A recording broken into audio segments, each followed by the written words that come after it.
Colis mystérieux, terreur assurée. Je n'ai jamais cru au surnaturel, jusqu'à ce que je commence à recevoir, chaque nuit, des colis anonymes déposés devant la porte de mon petit appartement parisien. Au début, je croyais à une erreur de livraison ou à une blague d'un voisin.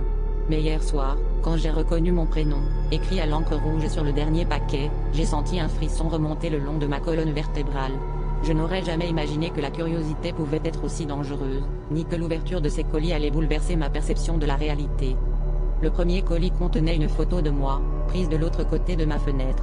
Le second, un gant en cuir taché de ce qui semblait être du sang séché.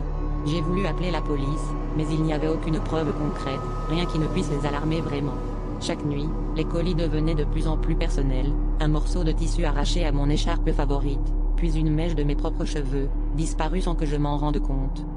Je me suis résolu à ne plus dormir, à guetter celui ou celle qui, chaque nuit, déposait ces étranges présents. Hier, à 3h17 du matin, j'ai aperçu une silhouette masquée s'approcher de ma porte.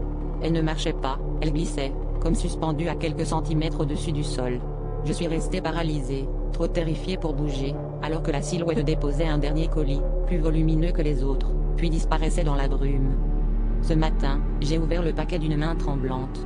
À l'intérieur, il y avait un miroir brisé et un mot griffonné, « Regarde derrière toi ». Avant même de me retourner, j'ai senti un souffle glacé sur ma nuque. Depuis, je n'ose plus quitter ma chambre, et chaque nuit, le miroir reflète une silhouette qui n'est pas la mienne, se rapprochant un peu plus, à chaque colis.